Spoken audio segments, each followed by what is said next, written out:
es displasia broncopulmonar? Primero que nada, la definición. Pues se considera una enfermedad pulmonar crónica asociada a el oxígeno, a la dependencia de oxígeno. Generalmente se va a diagnosticar ya cuando durante el periodo neonatal, pues amerita el tratamiento con oxígeno durante 28 días o más. Y pues va a ser generalmente el daño por exposición de este mismo en un pulmón prematuro. Sin embargo, pues ha visto igual en pacientes de término que se asocia más a infecciones, el daño a pulmonar como tal. Y también se puede clasificar como una displasia broncopulmonar. Ay, no sé qué pasa.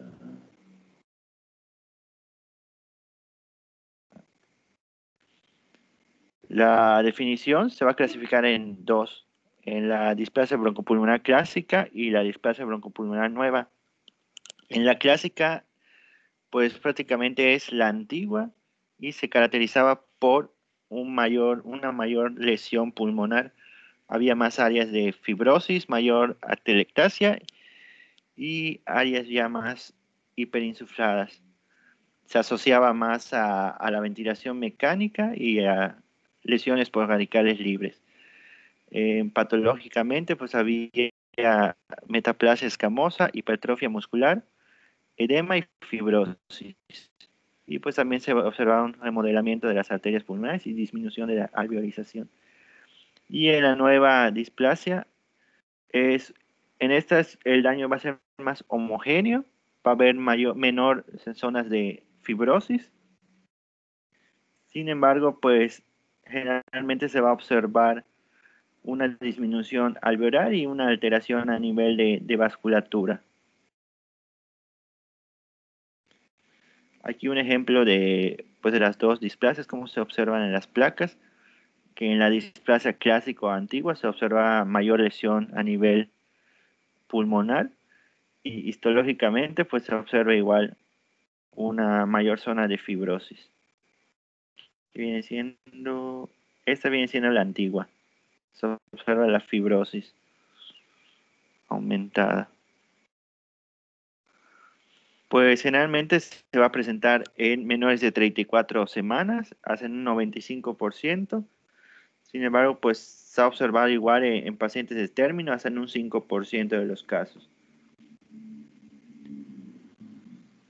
Y pues esta enfermedad generalmente se ha observado mayormente, bueno, a partir de los años 90, esto relacionado al aumento de la sobrevida de estos pacientes prematuros. Existen muchos factores asociados a esta enfermedad. Relacionados a la antigua displasia broncopulmonar se encuentra la toxicidad por oxígeno y la ventilación mecánica. Generalmente el daño más que nada por el volumen aumentado pues, del ventilador. Y en esa nueva displasia broncopulmonar que se está observando, pues existen más factores de riesgo asociados, como puede ser peso bajo, igual edad gestacional más pretérminos, se ha relacionado más con sexo masculino, con otras enfermedades asociadas como una neumonía intrauterina, una sepsis, también se ha observado. Se ha observado igual asociada a permanencia del conducto arterioso, ya que ocasiona edema pulmonar y lesión por lo mismo a nivel pulmonar, o la nutrición. En muchos casos, pues niños que permanecen mucho tiempo en ayuno, pues no suben adecuadamente de peso y pueden tener igual ese, requerimientos mayores de oxígeno, infecciones y todo. Y también el manejo con líquidos. A veces se nos pasan los líquidos, podemos causar un edema pulmonar y lesión igual por lo mismo. En este esquemita, pues podemos ver generalmente en qué momento se asocian las displasias, viendo que observaron que la nueva displasia broncopulmonar se va a relacionar principalmente a las primeras etapas del desarrollo pulmonar. Y la antigua displasia broncopulmonar pues se va a deber ya, se puede observar ya en etapas de maduración adecuadas. Sin embargo, esos que requieren pues ventilación mecánica. mayor por ciertas comorbilidades que puedan presentar. En este esquema, pues se observa parte de la fisiopatología de esta enfermedad. Generalmente, pues va a ser causada por inflamación, por ciertas células inflamatorias que pueden ser desencadenadas por las infecciones o por hasta la misma ventilación mecánica. Generalmente la ventilación mecánica, el oxígeno va a ocasionar liberación de radicales libres, principalmente aniones superóxidos, peróxidos, radicales de hidróxido. Y existen ciertos mecanismos antioxidantes que van a ocasionar una disminución en esa lesión por radicales libres. Sin embargo, pues suelen saturarse y posteriormente a esto ya se da la lesión a nivel pulmonar, como son las catalasas, glutatión transferasa y peroxidasas, que pues son ayudar en cuanto a inhibir la lesión por radicales libres. En cuanto a lo nutricional, pues también se puede ver eh, en infecciones, ¿no? Principalmente si un paciente está desnutrido, realmente la lesión se puede prolongar más debido a un sistema inmunológico más deficiente.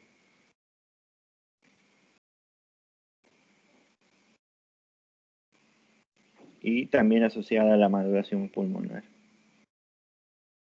En sí, pues la displasia broncopulmonar va a causar ciertas alteraciones a nivel pulmonar, como puede ser el aumento de la resistencia de la vía aérea, la disminución de la conductancia, disminución de la compliance, aumento del volumen corriente por minuto, aumento de la capacidad residual en caso de ya una displasia moderada, alteración de la ventilación perfusión en caso igual de una displasia broncopulmonar moderada. Esto va a causar en sí un aumento del gradiente alveolo-arterial de CO2 y pues vamos a observar en estos niños una hipercapnia e hipoxia. Niños que constantemente van a presentar crisis igual de hipoxia. Y en displasias broncopulmonares ya severas, pues vamos a observar la proliferación de células epiteliales del músculo liso y una obliteración pulmonar. En estos casos, pues como complicación de esa displasia broncopulmonar severa, pues vamos a observar datos de hipertensión igual pulmonar.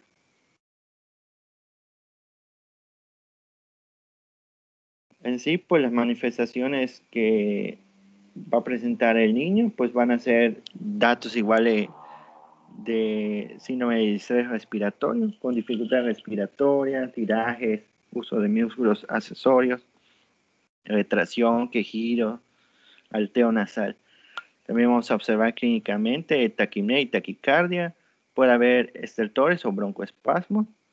En caso de haber hipertensión arterial pulmonar, también podemos observar datos o puede haber como segunda complicación una insuficiencia cardíaca derecha, con datos de hepatomegalia, ingurgitación yugular. Y debido a la hipoxia que puede presentar estos pacientes, pues podemos igual obtener datos de un ilio hipóxico con disminución de la peristalsis y distensión. También por la misma hipoxia se puede observar deterioro neurológico y disminución de la ganancia poneral. En sí, pues el diagnóstico se va a basar generalmente en la definición como tal, paciente que amerita o que no se puede destetar después de 28 días de tener oxígeno. Y la podemos clasificar según la edad gestacional. En menores de 32 semanas, pues la displasia broncopulmonar leve va a ser la que después de las 36 semanas o 28 días no va a necesitar el oxígeno como tal. Entonces ya lo vamos a clasificar como una displasia leve. Si tiene menos de 32 semanas y después de las 36 o 28 días amerita una FIO de 30%, se va a clasificar como moderada. Menor de 30% como moderada. Y si amerita un afío de más o igual de 30% o apoyo ventilatorio aún presente o CPAP, pues se va a clasificar como una displasia broncopulmonar severa. Si tenemos a un recién nacido de más de 32 semanas de edad gestacional y lo evaluamos después de los 56 días o al alta, sin necesidad de oxígeno, se va a clasificar como leve. Si amerita el oxígeno menos de 30% como moderada y severa si amerita más o igual de 30% de frío. Finalmente, pues solo se va a clasificar por los días de estancia, según la edad gestacional.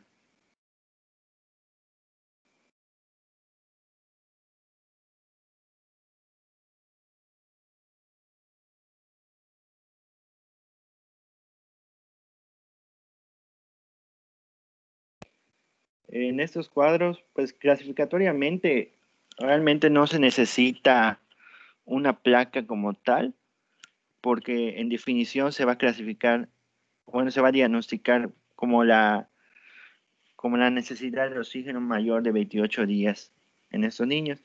Sin embargo, existe una clasificación radiológica que nos puede igual ayudar, que es la de Norway. En esta se clasifican en 4 estadios. En la imagen A, que es esta arribita, que es el estadio 1, pues solo se va a ver una imagen reticulogranular fina que se va a asemejar a un SDR, pero pues ya en etapas tardías como tal. En la imagen 2 podemos ver ya igual un aumento de la densidad y volúmenes pulmonares pues normales o bajos. En el estadio 3 se observa imagen de densidades claridad bulosas o imagen quística en ambos pulmones y también podemos ver zonas de hiperinsuflación precoz o imágenes densas. Se observa más que nada aquí las bolitas por acá, por acá. Y el estadio 4 va a ser un estadio de hiperinsuflación, como se observa aquí abajo. Y se puede combinar con ciertas densidades estriadas gruesas, como se observa aquí arriba. Puede haber cardiomegalia asociada a coro pulmonar o datos de insuficiencia cardíaca. Y en este estadio también podemos observar pues, datos de edema pulmonar, si es que lo presenta el niño. El tratamiento que reportan ciertos artículos y de las bibliografías que recibí se clasifica en, primero, nutricional, donde nos menciona que es necesario iniciar la NPT desde el primer día de vida, esto para favorecer igual el desarrollo pulmonar y el desarrollo de los músculos respiratorios, con lo cual pues vamos a disminuir el tiempo de ventilación mecánica.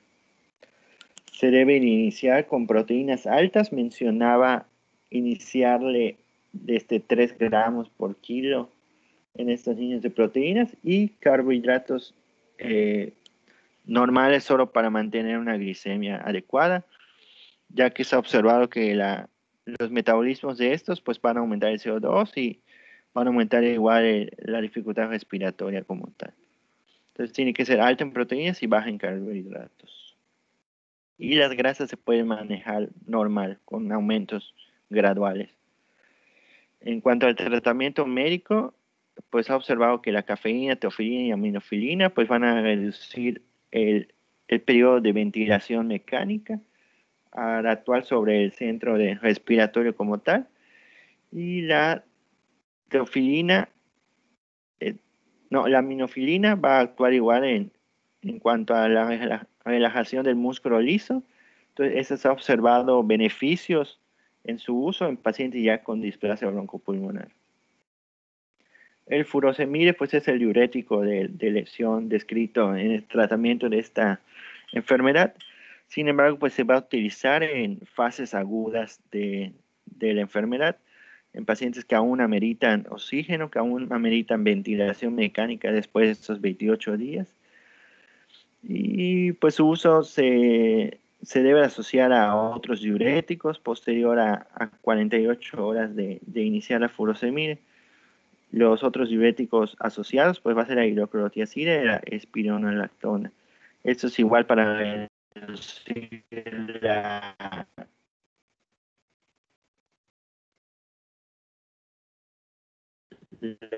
el edema a nivel pulmonar. Pues debemos de retirar estos diuréticos. O sea, se debe de ir a casas, la administración de la desametasona en un esquema llamado DANT, 0.5 por kilo día por 3 días en 3 dosis. Y luego se va a administrar 0.25 por otros 3 días y finalmente 0.1 con una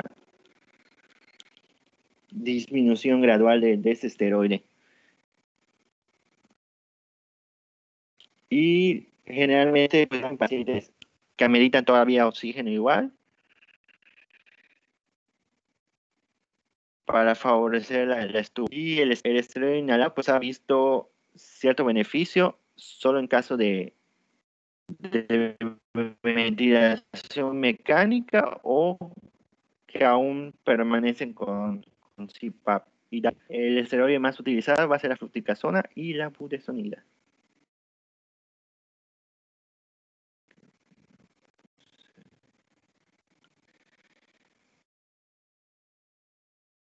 Aquí hay algunas dosis de este cuadrito. En cuanto a los broncodilatadores, eso mencionaban su uso en caso de tener datos de broncoespasmo. Y pues se asociaba el salbutamol con ipatropio como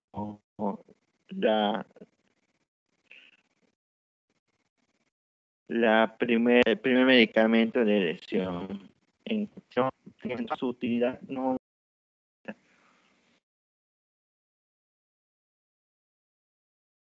Las metas en el tratamiento entre 725 y 735 con una PCO2 de 40 a 55. Esto para reducir la oxígeno y por radicales libres de oxígeno. Y pues mencionaban igual una saturación en 92 hasta 96% como una saturación ideal. Los artículos mencionaban igual a partir de los 90 como una saturación ideal, porque a veces observamos que tiene menos y podemos poner oxígeno otra vez. Y de ser, mantenernos con CPAP antes de intubar. Si pues amerita la intubación, se tiene que realizar. Pero de vez, pues en los CPAP se ha observado pues una disminución en la presencia de la disfunción en comparación con la ventilación mecánica. Pues sería lo que investigué, lo saqué de esas bibliografías.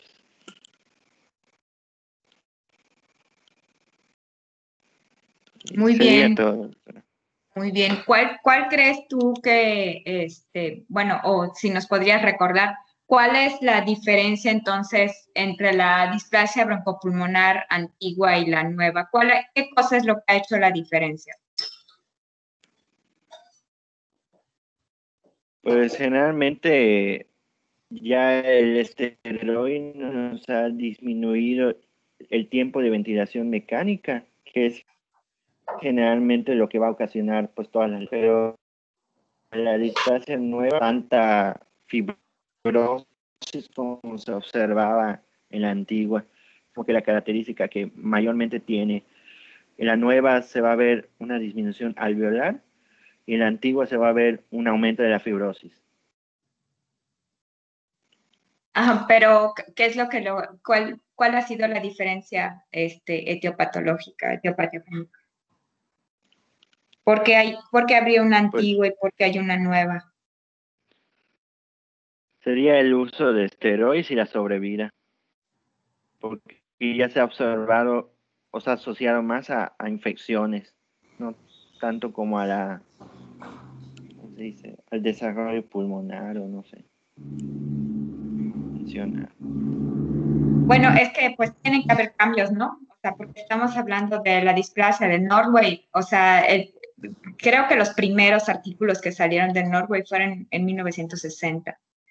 O sea, ha habido muchos cambios en muchos sentidos, ¿no? Uno de los principales cambios es que ha habido un incremento sí ha habido un incremento de la sobrevida de los pacientes que nacen más prematuramente, pero esto ha sido también por los cambios que han habido en las terapias intensivas. O sea, no podemos pensar, o sea, pueden imaginarse una terapia intensiva en los 70s, en los 80s. No.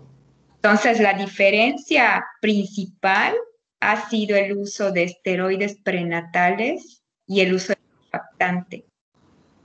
Eso es lo que ha hecho un parteaguas en la historia de la prematurez para los neonatólogos y bueno, para nosotros los pediatras, porque estamos viendo niños que están naciendo más pequeños en peso, en edad gestacional y sobreviven, ¿no?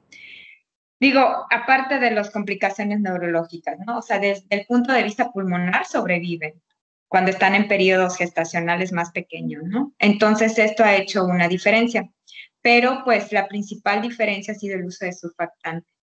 El uso de surfactante y de esteroides prenatales para la producción de surfactante. Entonces, eso ha hecho, además de las estrategias ventilatorias que han cambiado, la disminución del volutrauma, o sea, todas esas cosas que han cambiado han hecho que el paciente pueda sobrevivir y ha hecho una diferencia entre la antigua displasia broncopulmonar y la nueva displasia broncopulmonar.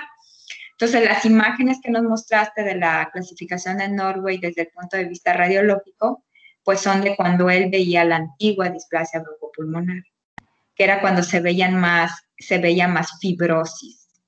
No sé si ustedes han visto pacientes que se van así, con esas bulas. ¿Las puedes poner otra vez? Sí, No. ya, O sea, ya las yo puse, doctora. Las de abajo. La última, Habitualmente. la estadio 4, ¿no? O sea, ¿han visto pacientes así con bulas? Yo no, yo así lo que he visto es que se van como que con la número 2 aproximadamente, si acaso. Ajá. 2, Claro. 1. Sí. Entonces, lo que está ocurriendo con respecto a como tú comentabas, ¿no? O sea, los alvéolos se rompen, los septos, los alvéolos son más grandes. ¿Qué está pasando en la nueva displasia broncopulmonar? Es porque están viviendo o sea, están sobreviviendo cada vez más pequeños.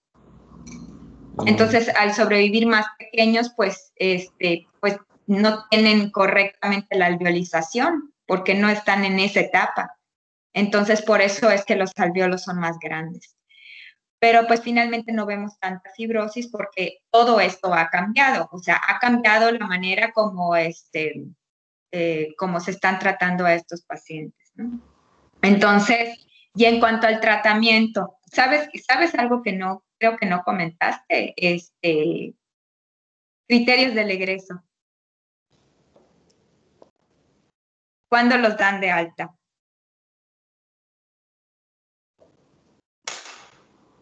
O si me quieres platicar cuáles son los criterios que utilizan para decir que se pueden ir de alta.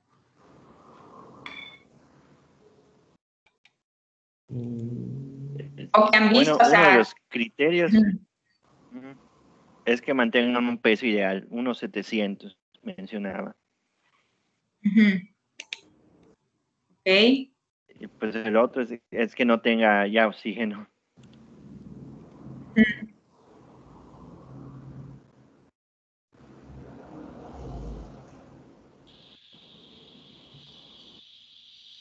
Bueno, miren, aquí la situación es, y es muy, muy importante, es que nosotros consideremos cuáles son los criterios. Claro que cada hospital tiene sus propios criterios y tendrá la razón de por qué tiene esos criterios, ¿no? Pero pues la realidad es que el tener oxígeno no es un criterio para no egresar al paciente. El tener una sonda, o sea, el tener una gastrostomía, el tener una traqueostomía, o sea, no son criterios para no egresar al paciente. Sin embargo, entiendo, porque he hablado con los neonatólogos del ORAN, que la razón por la cual hacen esto, de que se vayan sin oxígeno, es porque es complicado desde el punto de vista administrativo y es complicado por el tipo de pacientes que ustedes ven, que se pueda dar de alta y pensar que no se va a morir el niño. Porque culturalmente y el nivel socioeconómico, pues hace una como imposibilidad, ¿no? De repente, ¿no? Para que el paciente pueda irse de manera segura a casa. Pero muchos centros egresan a los pacientes con oxígeno. O sea, imagínense, aquí estamos a nivel del mar y es más sencillo irles quitando el oxígeno, pero imagínense a los pacientes que tenemos en la Ciudad de México que están a 1,400 metros sobre el nivel del mar. Mientras más altitud, menos oxígeno. Entonces, ¿cómo van a egresar a este paciente cuando ya tiene 1,7 kilos y necesita oxígeno? Pues egresa con un concentrador de oxígeno. Pues estos pacientes no van a tener oxígeno el resto de su vida. Es un ayudante a que puedan crecer, a que puedan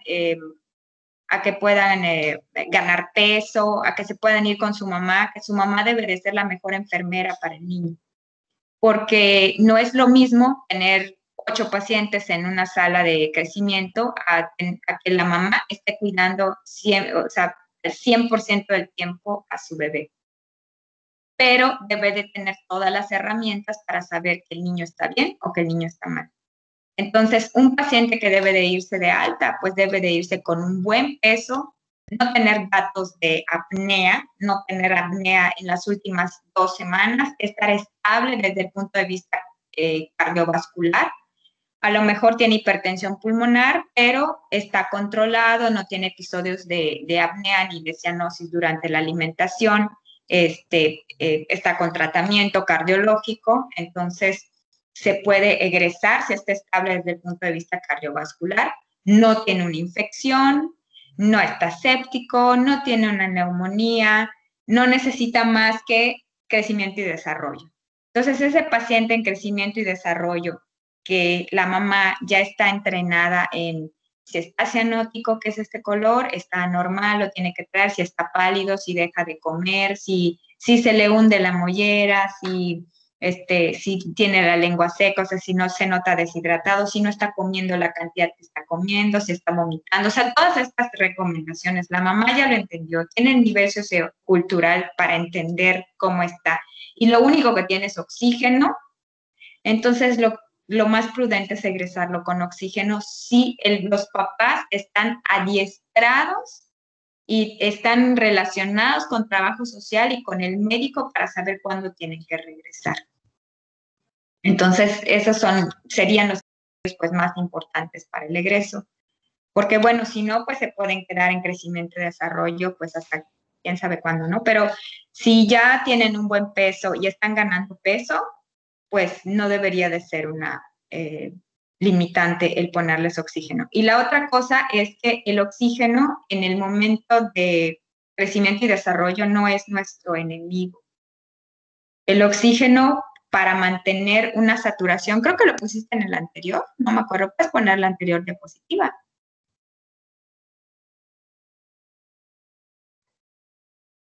¿Verdad? No sé si me escucha. No, creo que sí. Oiga, doctora, disculpe, ¿hay un peso ideal que usted considere para egresar? Pues mira, es que realmente manejan muchos pesos, ¿no? Pero yo creo que entre 1,7 kilos y 1,8 kilos es una indicación de que se puede egresar. Entonces, y aquí la situación es que se egrese y es que, híjoles, o sea, necesitan tener este contacto con trabajo social y con el pediatra de saber que lo pueden regresar en cualquier momento si están viendo algo raro, ¿no? Y debe de tener una saturación estable, no estar de que se le baja y se le sube, se le baja, se pone cianótico cuando come, o sea, cuando tiene esas cosas, pues no se puede ir porque lo tienes que estar vigilando. Pero si le pones el oxígeno, o sea, sales, está con oxígeno, está succionando lento y todo, pero pues, o sea, está saturando 93, 95, entonces se puede ir a casa. Entonces, nada más que se tendría que ir con oxígeno. Pero bueno, eso pues ya depende del hospital. Yo entiendo que pues de repente pues lo vas a mandar a Tzán o lo vas a mandar a una, no sé, a un lugar que es una ranchería que está a 1 hora de Ticul y de allá, o sea, entonces es más complicado porque pues no puede llegar rápido, no tienen vehículo, no tienen manera de salir, ¿no? Entonces no pueden correr.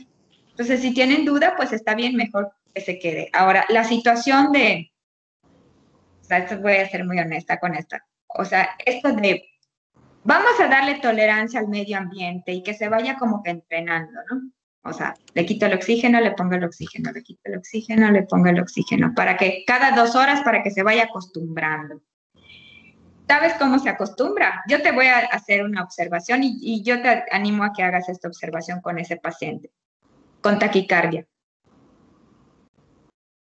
O sea, cuando le quitas el oxígeno, el paciente se estresa, empieza a tener taquicardia para incrementar el volumen de sangre que tiene que pasar por el pulmón y entonces se mantiene así, safe, embarrado en el safe, ¿no?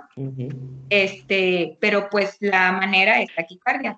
Tú le pones el oxígeno y baja su frecuencia cardíaca, que pues ya tiene oxígeno. Claro. Entonces, aquí la situación es que no es nuestro enemigo el oxígeno. O sea, necesita oxígeno porque su pulmón se está reestructurando. O sea, está creciendo, vaya, está creciendo porque tiene un ritmo de crecimiento, nació antes, está en el periodo de alveolización, entonces se están formando los alveolos. ¿Qué necesitan los alveolos?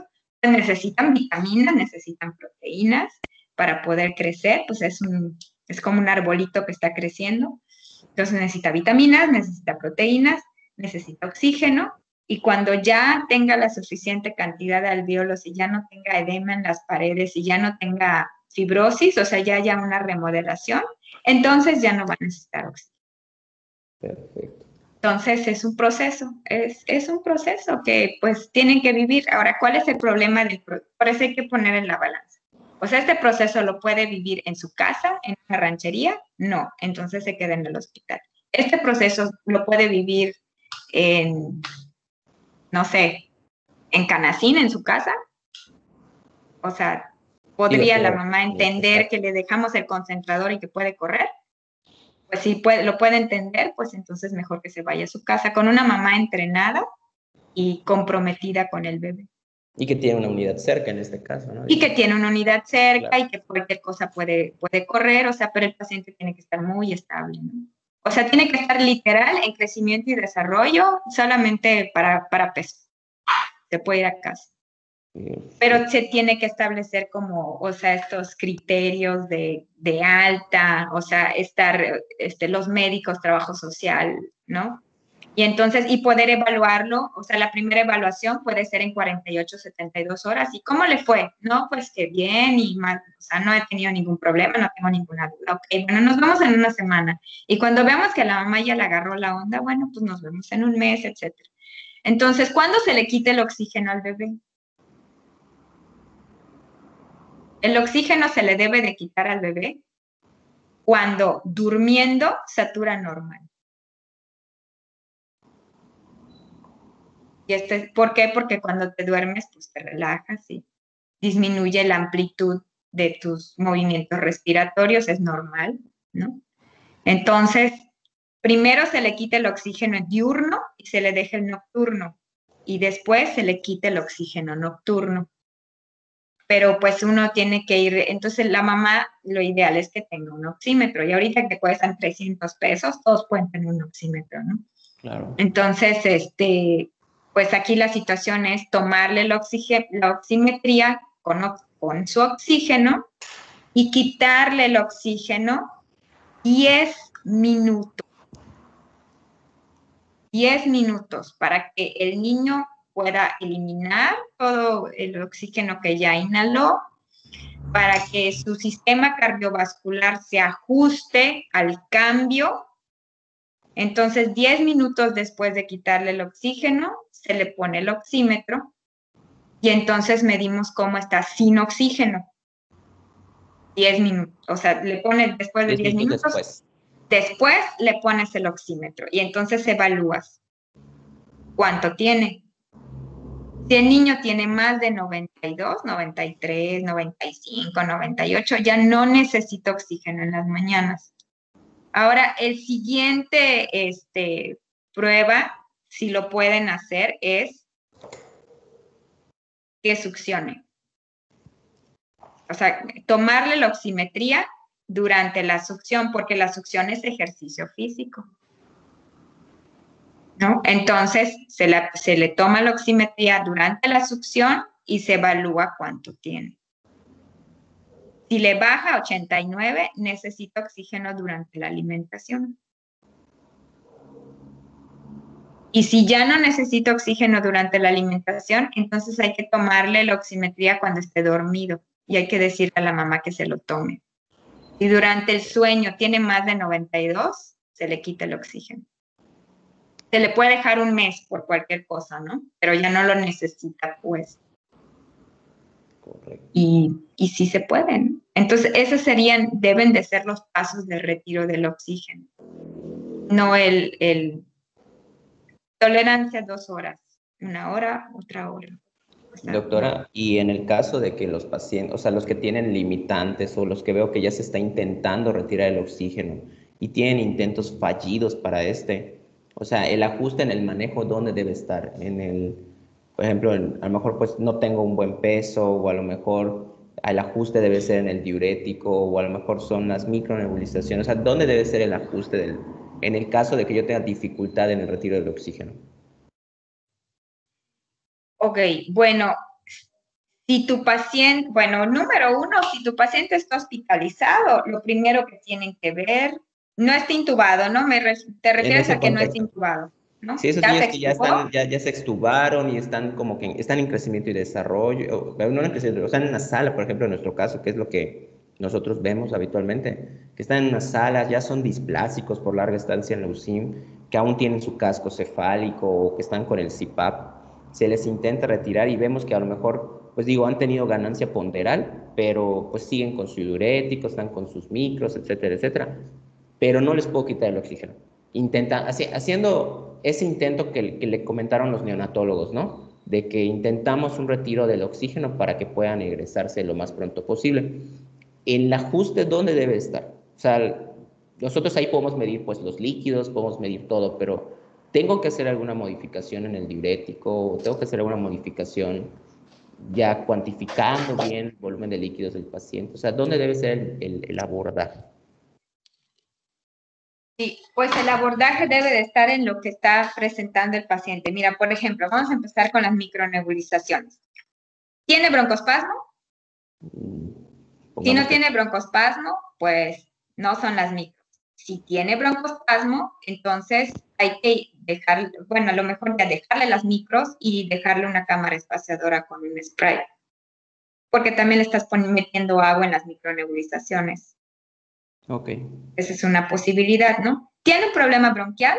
Hay que ajustar el tratamiento inhalado, ¿no? O la dosis, o el tipo de esteroide, la dosis del esteroide, la dosis del broncodilatador, agregarle bromuro y pratropio, porque estamos hablando de que tiene broncoespasmo. Esa es una posibilidad. La otra posibilidad es que lo valore cardio y que nos diga si tiene hipertensión pulmonar. Si tiene hipertensión pulmonar, si tiene dilatado el ventrículo derecho, cómo está la fracción de eyección. Entonces, si el problema es de ese tipo, entonces necesita sildenafil, necesita más diurético, agregarle otro diurético, agregarle hidralazina, o sea, eso ya va a depender de cardio. ¿Okay? Es importante que el cardiólogo valore y le haga un eco al paciente para ver cómo está desde el punto de vista del corazón, porque el pulmón no lo puedo cambiar, el pulmón tiene que crecer. Entonces, o sea, no hay ningún medicamento que yo le pueda dar que disminuya la fibrosis pulmonar en estos momentos. Entonces, si la fibrosis está generando una sobrecarga derecha, necesito darle tratamiento al corazón, ¿no? En lo que el pulmón sana, vamos a ponerlo así. Entonces, lo tiene que valorar cardio. Ahora, si yo le estoy escuchando, y esto pasa mucho, ¿no? Si yo le estoy escuchando un ruido, tengo que estar segura de que ese ruido es un estertor crepitante, es una sibilancia, o es un roncus, o es un estridor. ¿Ok? Crepitante agarras, ya lo sabes, ¿no? Agarras tu pelo y le haces así. Ese es un crepitante. Sibilancia es es como un chirrido de hamaca. Así es una sibilancia. Pero si estoy escuchando, ese es un roncus. Entonces puedo tener un problema en la vía aérea central o puedo tener un problema en la nariz, puedo tener un problema de las amígdalas, sobre todo ustedes que tienen niños dismórficos. Entonces, si tienen un problema, por ejemplo, de macizo facial, que es más pequeño, pues acuérdense de la manguera codada, hay más resistencia en otras zonas. Entonces, esta también es una posibilidad, sobre todo si es un niño dismórfico.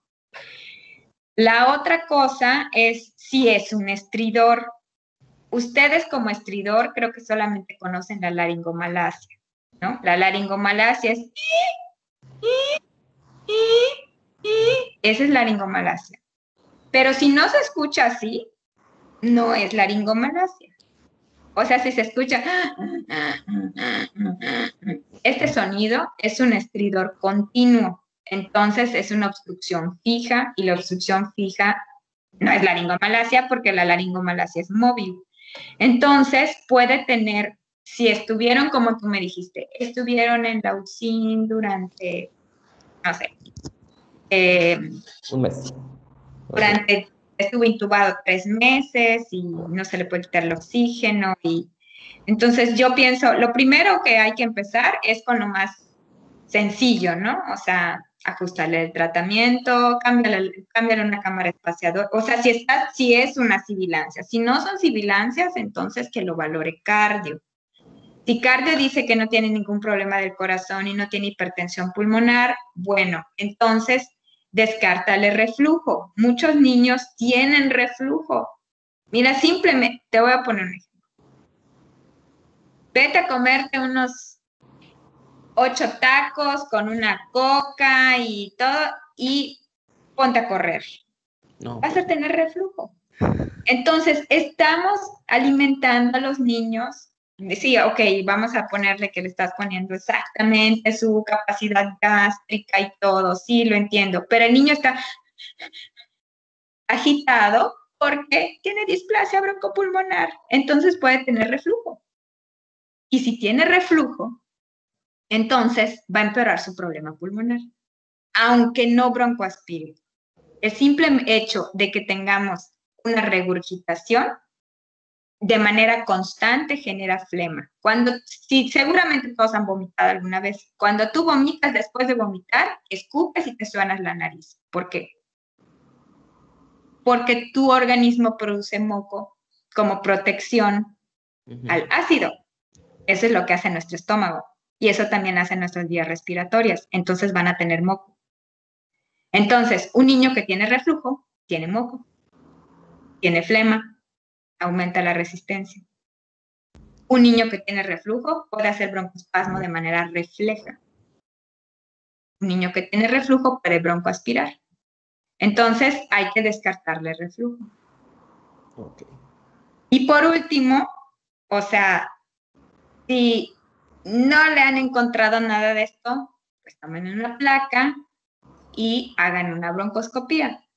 ¿Por qué una broncoscopía? Sobre todo si tienen un ruido, ¿no? O pidan una interconsulta con un neumólogo. O sea, aquí en Mérida vemos creo que 5. Entonces, ¿por qué? Porque puede haber otra cosa que ustedes no estén viendo o puede no ser solo la displasia.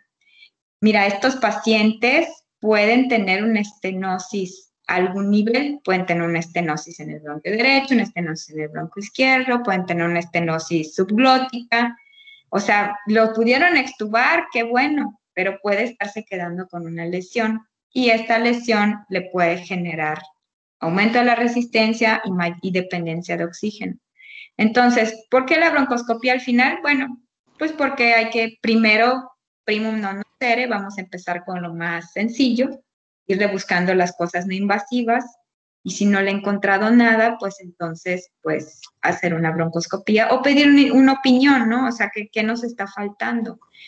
Y si no tiene nada más que la displasia, entonces lo que necesita es tiempo. El tiempo puede ser en su casa. O sea, me explico, o sea, puede ser que tengan un daño pulmonar tan severo que necesite meses para recuperarse. Pero como a mí me urge que se vaya, porque ya lleva aquí 4 meses, entonces, pues, le empiezo el ensayo y error y a quitárselo para que se vaya acostumbrando. Entonces, pero no es así, ¿me explico? O sea, pues se va a acostumbrar cuando ya no lo necesite, pero eso, porque es oxígeno medicinal, o sea, es un medicamento. El oxígeno es un medicamento. Entonces, yo pienso eso, o sea, descarten otras posibilidades y si no hay nada, es tiempo. Perfecto. Muy bien. No sé si tienen alguna otra duda o pregunta. ¿Y cómo cuánto tiempo llegan a estar estos pacientes? O sea, ya que los egresamos nosotros, ¿con cuánto tiempo llegan a estar? Es que no le quiero decir que se mueran, pero pues digo, ¿cómo cuánto tiempo vive la sobrevida de estos pacientes al egreso hospitalario? ¿Cuál es? Es que, ¿sabes qué pasa también? Hay que tomar en cuenta esto, perdón, se me olvidó. El estado neurológico del paciente. O sea, si el paciente no tiene problema, no quedó con PCI, no quedó con retraso mental. Yo tengo un paciente que tiene 16 años. O sea, no fue mi paciente de displásico, ¿no? O sea, no. Llegó conmigo como a los 6 años, creo. Porque es hiperreactor. O sea, hizo asma. Entonces, pues él tiene 16 años y es una persona normal. Ahorita acabo de ver una niña que tiene 2 años, 2 meses, que no tiene nada.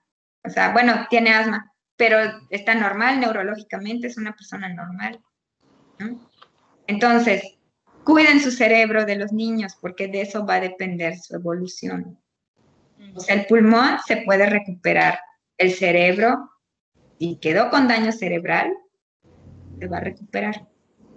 Entonces, estos pacientes con displasia van a tener una buena sobrevida si no tienen daño neurológico. Si tuvieran una fibrosis espantosa, y con toda honestidad, en toda mi vida solamente he visto un paciente así, que tenía 7 años y tenía fibrosis pulmonar y no se la había quitado. O sea, la verdad es que no van a tener más problema después de los 2 años. Eso es lo que yo he visto en los pacientes en la evolución, ¿no?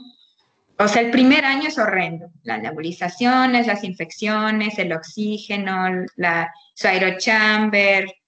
Pero luego la mamá ya le agarra la onda de cuando se pone mal y le empieza a poner el Conviven, ya sabe que tiene una infección respiratoria, etcétera. Entonces, el primer año es el más como que álgido, el segundo año más o menos, y ya después como que ya van agarrando pues la onda los pacientes y sus pulmones. Y entonces, ¿por qué? Pues porque va a seguir la alveolización y va a seguir el crecimiento pulmonar.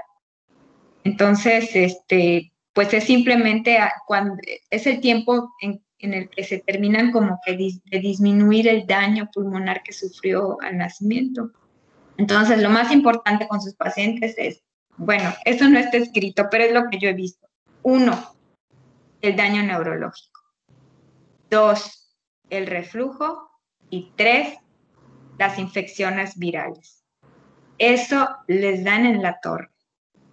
Entonces, de eso va a depender. Entonces, creo que no lo pusieron, pero el palivizumab funciona y funciona muy bien. Y si lo puede pagar el hospital, que se lo pongan. El palivizumab es muy importante. ¿Okay? La otra, descarten el reflujo. Y si tiene reflujo, pues denle tratamiento. Y si no mejora, opérenlos. Porque también eso va a mejorar mucho la calidad de vida del paciente. Y 3, cuiden el cerebro. Ustedes que están en la terapia neonatal, cuídenselo, porque de eso va a depender que puedan tener una mejor sobrevida. Entonces, desde el punto de vista respiratorio, muchos van a quedar con asma, la mitad. Bueno, de hecho, el 50%. ¿Y el manejo es el mismo? ¿Cuál? ¿El abordaje de asma con un paciente displásico es el mismo? ¿Cuál? Ahorita no tenemos una diferencia, o sea, no tenemos un tratamiento que digas, este les va mejor, o por la etiología lo mejor es esto. O sea, porque en los displásicos pues ya se descubrió que pueden hacer broncoespasmo y que incrementa el músculo liso, ¿no? Claro. Entonces, pues igual. Ok. Creo que teníamos. Si estos niños van a desarrollar EPOC, no lo sé, pero sí se está viendo, pues, de esa cohorte que platicamos en asma de Tucson, se está descubriendo que estos pacientes, hay una población que va a desarrollar EPOC. Y estos pacientes asmáticos, digo, displásicos, se comportan un poquito como EPOC, necesitan broncodilatador.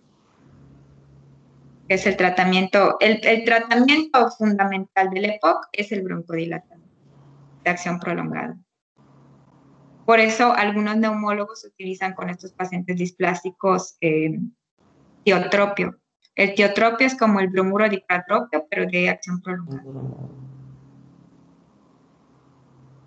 Muy bien. Bueno, pues ahí está. Ya le di hasta spoilers de las preguntas.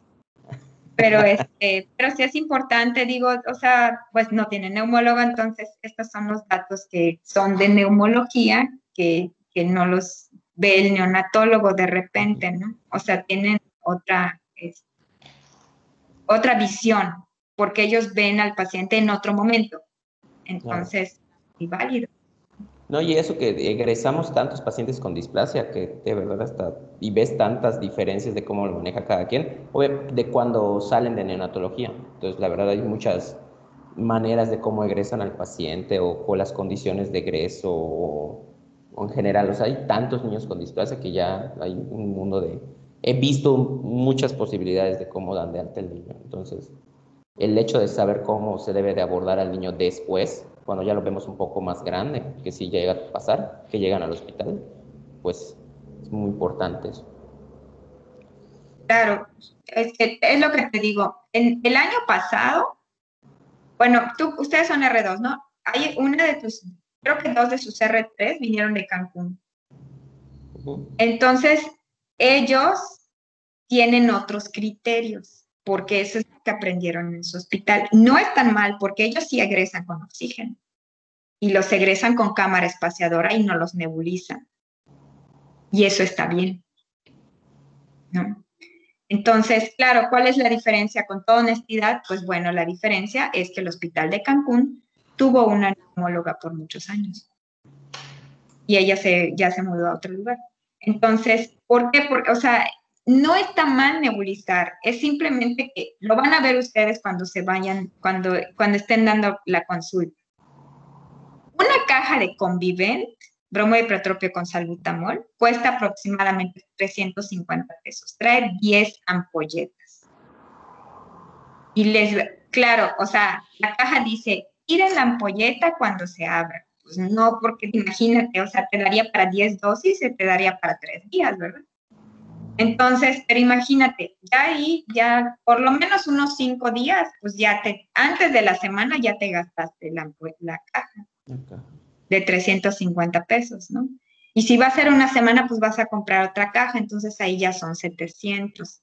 Y la budesonida cuesta, pues dependiendo si es genérico o no, pero cuesta alrededor de 300 pesos, 5 ampolletas. Entonces vas a tener que comprar otra caja. Entonces ahí ya son 500 más 700, pues ya son 1200. Si no tienen nebulizador, pues son otros 800, ya son 2000 pesos. Para nebulizar a un paciente con la receta del pediatra normal, 2000 pesos a la semana. Una cámara espaciadora cuesta 500 pesos.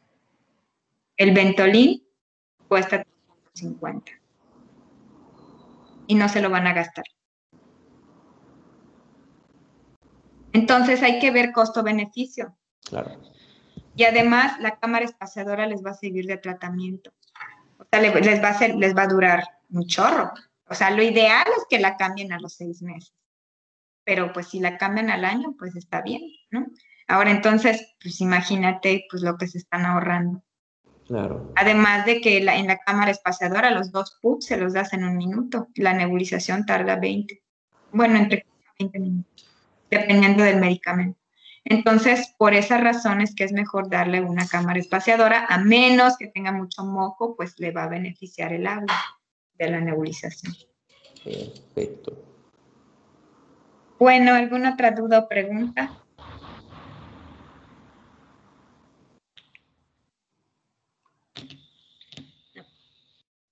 ¿No?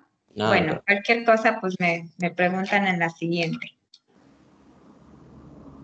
Vale. Bueno, entonces ahorita les mando esta encuesta de hoy. ¿Vale? perfecto. Ah, Gracias, bueno, doctora. entonces en la siguiente vemos, por favor, en la siguiente vemos la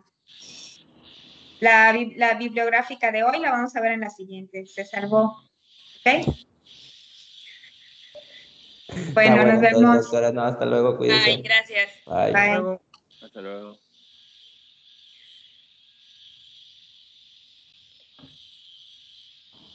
Dejen de grabar quien esté grabando, por favor.